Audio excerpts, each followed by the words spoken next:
High friends, my name is Chaitanya Patki आणि welcome back to my YouTube channel. आपण या व्हिडिओमध्ये ॲनालिसिस करूया भारत विरुद्ध न्यूझीलंड दुसरा एकदिवसीय आंतरराष्ट्रीय सामना जो निरंजन शाह स्टेडियम राजकोट गुजरात इथे खेळवण्यात गेला.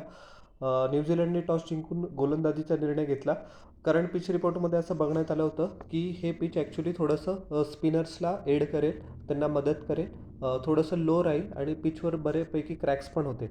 आणि समजा तसं नसतं तरी स्पेशली आजकाल तो ट्रेंड आहे इंडियामध्ये. ड्यू फॅक्टर या मॅचमध्ये तर मला काही बघायला मिळालं नाही, बट 90% ऑफ द टाईम तो प्रेझेंट असतो.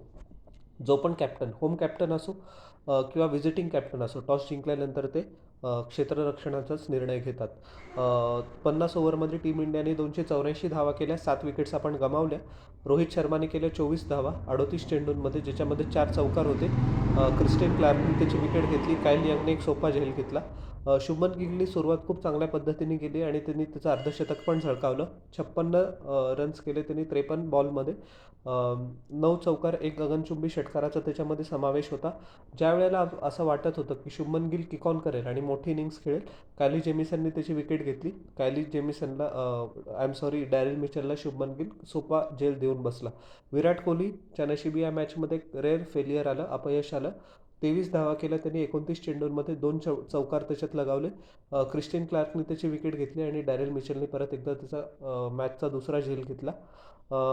त्याच्यानंतर लगेच श्रेयस अय्यरचा पण त्रिफळा, एकदम ब्युटी ऑफ श्रेयस अय्यरला पण आउट करण्यात आलं क्रिस्टियन क्लार्कनी. ब्रेसवेलनी त्याचा कॅच घेतला.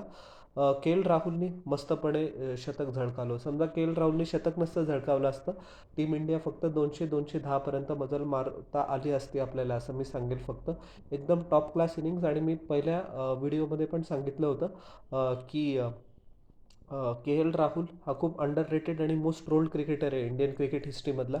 ज्या पण वेळेला टीमला गरज असते की गो थ्रू द लाईन करायचं आहे आपल्याला, एक भरोशाचा चेहरा, एक भरोशाचा खांदा म्हणून के एल राहुल कायम आपल्या टीमला देत असतो आणि कायम त्याची हेल्प होत असते. एकदम युटिलिटी क्रिकेटर आहे.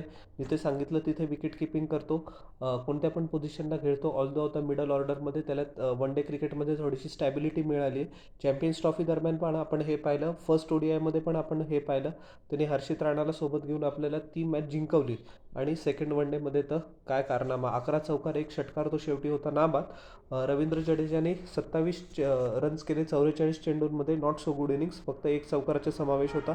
कॉटन बोल्ड झेल घेतला मायकल ब्रेसवेलनी, जो त्यांचा कॅप्टन आहे. नितीश कुमार रेड्डीनी 20 धावा केल्या 21 चेंडूंमध्ये. झॅकरी फुल्सने त्याची विकेट घेतली. फिलिप्सने कॅच घेतला. हर्षित राणा 2 रन 4 चेंडू. लेनक्सनी त्याची विकेट घेतली, जेडन लेनक्सनी. आणि ब्रेसवेलने त्याचा तिसरा झेल घेतला. आणि मोहम्मद सिराज नॉट आऊट होता 3 चेंडूंमध्ये. 10 एक्स्ट्राज न्यूझीलंडच्या बॉलर्सनी कन्सिड केले. जेमिसननी 10 ओव्हर 2 मेडन 70 रन 1 विकेट. त्याच्या फिगर्स स्पॉइल्ड झाल्या के एल राहुलमुळे. झॅकरी फुल्सला पण काही जास्त कारनामा दाखवता आले नाही. 9 ओव्हर 67 रन 1 विकेट. क्रिस्टियन क्लार्कने 3 विकेट घेतल्या तरी पण त्याला 56 धावा द्यावा लागला त्याच्या 8 ओव्हर्समध्ये. जेडन लेनेक्सने 10 over 42 run 1 wicket. Michael Bracewell 10 over 1 maiden 34 run 1 wicket. आणि Glenn Phillips 3 over 13 runs no wicket. So all in all हा एक डिसअपॉइंटिंग परफॉर्मन्स होता न्यूझीलंडच्या बॉलर्सचा, एक्सेप्ट क्रिस्टियन क्लार्क आणि काही प्रमाणात तुम्ही म्हणू शकाल कायली जेमिसनकडनं. न्यूझीलंडला टार्गेट होतं 285 धावांचं. न्यूझीलंडने स्कोर केले 286 रन्स. फक्त 3 गडी त्यांनी गमावले आणि ही मॅच सिंगल हँडेडली जिंकली. 47.3 चेंडू म्हणजे 15 चेंडू राहतच त्यांनी हे टार्गेट चेस केलं. खूप लोकांना इन्क्लुडिंग मला असं वाटत होतं की इंडियन बॉलर्स हे टार्गेट डिफेंड करू शकतील, कारण पिच स्लो आणि लो होतं. आणि न्यूझीलंडची सुरुवात पण काही चांगल्या पद्धतीने झाली नाही असं मला वाटलं होतं. बट आता नंतर क्लिअर झालं की त्यांनी ॲक्च्युली ज्या वेळेला डेव्हॉन कॉन्वेचं डिसमिसल झालं, त्यांनी 16 धावा केल्या 21 चेंडूंमध्ये, ज्याच्यामध्ये 3 चौकाराचा समावेश होता. त्यांनी ठरवलं की आपण आहिस्ता आहिस्ता खेळूया, हळूहळू खेळूया. आपण इन्शुअर करूया की 15-20 ओव्हर्सपर्यंत आपल्या जास्त विकेट नको जायला आणि नंतर आपण त्यांनी एक बेस बनवू. ज्या वेळेला 10 ओव्हर झाले होते तेव्हा फक्त 34 रन झाले होते. न्यूझीलंडच्या ड्रेसिंग रूममधनं एक मेसेज आला की बाबांनो आता किक ऑन करा, आणि 100% तेच झालं. हेनरी निकल्सला पण काही कमाल दाखवता आली नाही. 10 धावा केल्या त्यांनी 24 चेंडूंमध्ये. विल यंकनी 87 धावा केल्या 98 चेंडूंमध्ये, ज्याच्यामध्ये 7 चौकारांचा समावेश होता. डॅरेल मिचल नाबाद राहिला 131 चेंडूंमध्ये आणि राईटफुली तो मॅन ऑफ द मॅच म्हणून पण ॲडजस्ट केला गेला. 11 चौकार 2 षटकार होते डॅरेल मिचेलच्या इनिंग्समध्ये. विल यंगच्या इनिंग्समध्ये 7 चौकार होते. दोघांनी पण वन्सला टूजमध्ये कन्वर्ट केलं. रनिंग बिटवीन द विकेट्स एकदम वर्ल्ड क्लास होतं. त्यांचं कॉलिंग एकदम चांगलं होतं. गॅप स्पिअर्स केले आणि ज्यावेळेस ते डॉट बॉल पण खेळत होते असं कधी वाटलंच नाही की ते प्रेशरमध्ये.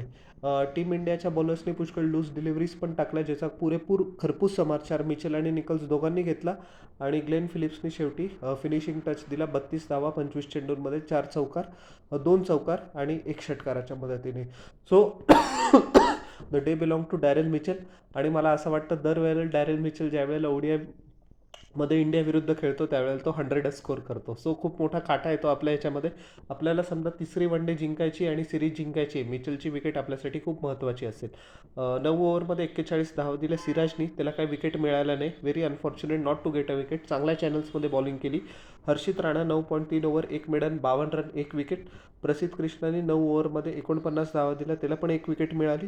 Nitish Kumar Reddy 2 over 13 run 9 wicket. Ravindra जडेजाने कंटेनिंग जॉब केला, 8 ओव्हर 44 रन 9 विकेट.